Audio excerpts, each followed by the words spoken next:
Okay. What else? You're not mad at me anymore about the High Line, right? We over that now? No, I was trying to bring an issue to people's attention. And I got one for you on this today. I don't want you to get mad at me, though. I want everybody to know that we're friends. I don't promise I won't get. I can get mad at a friend. Blockbuster Video, happened for a reason. What? It happened. Netflix took it over, or whatever the next thing is. Yeah. The airport has become the VHS tape. It's something that wasn't going to keep the way it was with a 26-mile trip, with the cost of running airplanes, Cessnas that can't be replaced with new ones. You can't have a bigger plane carrying more people because it costs too much. The economics of this little puddle jump, simultaneously with the emergence of the fast ferry, has just changed it. There's you no can't question. do anything about it. I don't disagree with that. I know, but I just don't. It's not anybody's fault. But my issue is. And we're not going to go back to Jimmy's Harborside and those kind of restaurants. Hang on. Okay. The difference here is that the steamship is a monopoly. No, it's not. Yes, it is. It's a monopoly to pays for itself. There's a difference. No, there's no difference. Yes, the steamship is how you go about operating your monopoly. If the steamship wasn't what you call a monopoly, we would have to be owned by the state and be subsidized and have people you can't even call on a telephone running it. Would you like that? No, but I don't think that's true. Yes, it is. No, because it has control over who provides water access to Nantucket for hire. In order to have winter service not kill the entire... It's like having a restaurant in Mattocket stay open year-round and make money on its own. It can't. It would have to be subsidized. I don't argue that point. But it's true, though. But the point is, it is a monopoly. Okay. I mean, I've had more people say to me, why do you control the High Line? Well, we're not controlling them. They're actually happy. Because, of course they're happy. Yeah, but see, the general pop, you understand that. I have nothing against the High Line, but at the same time, if another fast boat came here for just 8 weeks a year, you would have the High Line and the steamship would not be able to sustain year-round service. When you have a business that's like I would call, and this is a new thing I came up with. I don't think I've talked about this since our last meeting. Let's call it a private utility. For example, the High Line is like a utility that we need that fast boat service. Why doesn't the steamship run its own? Because then we would kill them.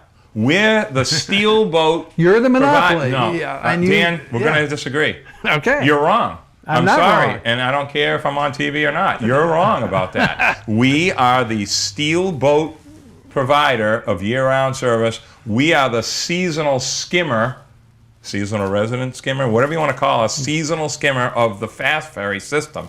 And we're leaving it alone on purpose. You'll never see an early steamship fast ferry ever. Ever. Because if we ran an early boat, we'd have, and I'm just, for argument's sake, we'd have 35 passengers on it, and the High Line would go from 90 to 110 down to 60. The break-even number, for full disclosure to Dan Drake and who's watching this show, is 50. So do the numbers. We'd be burning 475 gallons of diesel fuel to lose money for a trip that they can run and actually make some money and burn that same 475 that they're already burning. It's ridiculous for us to get involved. Certain transportation businesses can sustain themselves, like P&B Bus. Why does Plymouth and Brockton not subsidize? They're not. Because they go where people want to go. But a business such as like the steamship that's got a $90 million budget, similar to the town, with 9 boats. I mean, what this costs to run is beyond belief of how much it costs. You can't be a seasonal profit maker and just run in the winter for nothing. A monopoly. You have to make money in the summertime enough to compensate the losses that are going to be occurred in the winter. There's just no way around it. A monopoly, plus, they're unionized. A monopoly is not necessarily a moneymaker. Yeah, but you have to make money to pay down the debt service. I mean, the land bank makes money. Yeah. They don't spend every bit of money that they get. They have to pay their borrowed money. Right. Oh, it's the same thing. I mean, they may not be paying property taxes. So does the airport have to pay its borrowed money. Right, but the airport, in the case of Nantucket, you're looking at Nantucket Airport like Logan was put out of business. Nantucket Airport was a flash in the pan system since the DC-3s and since all the different ways that we used to get back and forth back in the day with Air New England. I mean, it was a small window of where everybody was on the plane for a certain number of years. Right. And Before then, the fast ferry came and along. it's not the building boom thing. That's baloney. It's always been building. It was the building boom of off-island and companies coming here to do swimming pools, for example. And I'm just using that as an example. 27 years ago, there was about 6 swimming pools on Nantucket. Okay, I can tell you that. I know that. Now there's about 1,000. You think there's any work in the pool business? I mean, it's something that we never did. Things that we don't do traditionally with local carpenters, local electricians, local whatever it is, all of a sudden are coming from away. They had to get here. That's what it is. We can agree to disagree on this point. Let's talk about the hospital. I'd love to do this in front of an audience and see who raises their hand in favor of what I've said. Let's talk about the hospital. This is a great topic. This goes back to my sort of staple utility thing. Mm-hmm. The hospital, think of the hospital as a business that does one thing and there's nobody can really else do it. Right. It's not that they have a monopoly on hospitals. This hospital was moved in 1958 from Westchester Street. Okay, I mean, we all know that. Mm-hmm. It was put on Prospect. If that hospital, and this is the way I explain this, if that hospital was, say, I'm not saying Westchester Street, but another area right now, I can tell you we wouldn't be building it on Prospect Street. I don't care if the land was wide open or not. That's a residential neighborhood for today's standards. Right. No different than the dump. I can tell you that we would not be permitting a dump in Matticat in 2014. You wouldn't even make it to the discussion table, let alone the meeting, all right? So we've got two things, and I like to make these comparisons so people can sort of formulate their own concept. The dump has no other place to go from where it is now other than out at the airport on Bunker Road, somewhere. Yeah. Like, let's just say we were moving it. Yeah. But the hospital, being in the wrong place, like the dump, let's just hypothetically say, can't go to the airport. It can't go out off Bunker Road because of access and other reasons. It has to be central. This is like moving the fire station and the police station if we didn't have 2 fairgrounds, which, by the way, was the smartest purchase the town's ever made, is buying that land for market rate whatever year it was that we did it, in the early 2000s, wasn't it? Yes. And but the rest of the land that Nantucket has in its coffers, the town, I don't like to say the word free, but we didn't buy it like with cash and raise it through levies. We just sort of have it, okay? The airport was given the land by the federal government after World War II and all that stuff, so we all know this. That's not quite true. Well, there's some truth to some of that. So anyway, I'm just saying, we have land that we just have. I know that because the town took all that land and screwed it up. Listen, Dan, okay, I wish the airport could be like the water company. So let's not get into the enterprise account situation. So anyway, all right.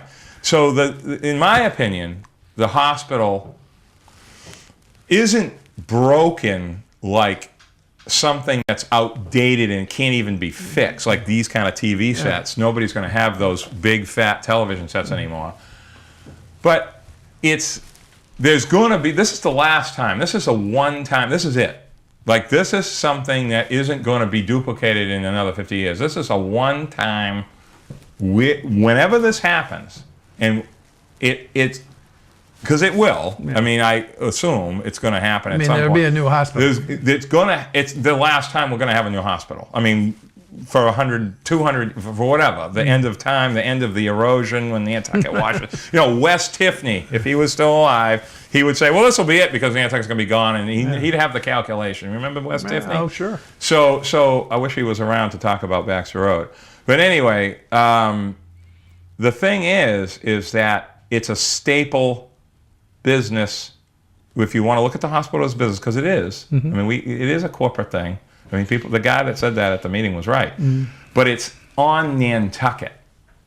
It's not somewhere else where you can go to the next hospital. Isn't it really a public utility? It is. That's what I mean saying. It's a private but public utility. It's like the High Line. It's like Stop and Shop is a utility. Well, it's like the water company sense. Before it was part of the town. Right. It's something that isn't going to have competition. I mean, that word is not right here. It's different National than Grid that. doesn't have competition. You can't. It's just the way Nantucket operates. You sort of, once you're here and established over a long period of time, you're sort of it.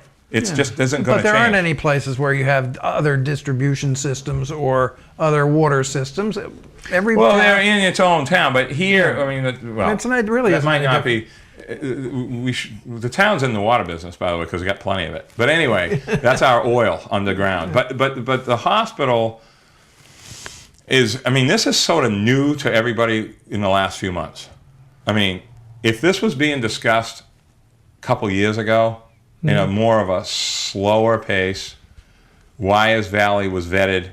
Not forget about the aquifer. I mean, the whole island is an aquifer. I mean, it's not going to be fuel oil underground. All those things are going to be. That's not going to exist in this property if it happens.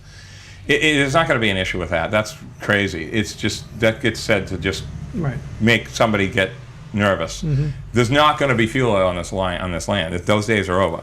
But on the other side of the coin this is like moving the town building. This is like moving the courthouse. This is a big thing, but it's one time. This is it.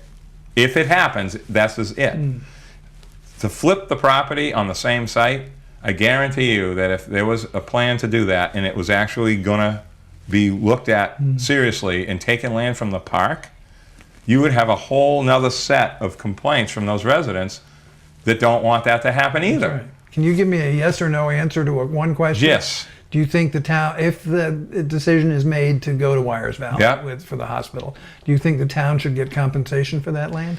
Okay, this is where we have yes or no? Yes, through the taxes from the residential use of the land that they're on now. We're going to get a ton of property taxes that we're not getting, and sewer hookups, which we need now because we got rid of all the water going into the septic system. Right. So we actually need them. And if there was ever, when the word swap gets used versus them selling it, retaining it, and selling it, I mean, there's probably a formula, like a sort of, the town gets X and the hospital gets X. I mean, there's something to be worked out in that. But in my opinion, that piece of dirt that the hospital owns, that, from 100 years ago, and the land that we own from 100 years ago, can easily be switched, but the town's benefit is the tax base, to keep the tax base low, to keep what I call the onion ring business. We've got an onion ring that has a lot of orders, cheap, out of it. That's how this place rolls. It's true. Nat Lowell, it's always a pleasure. All right. Take care, Dan.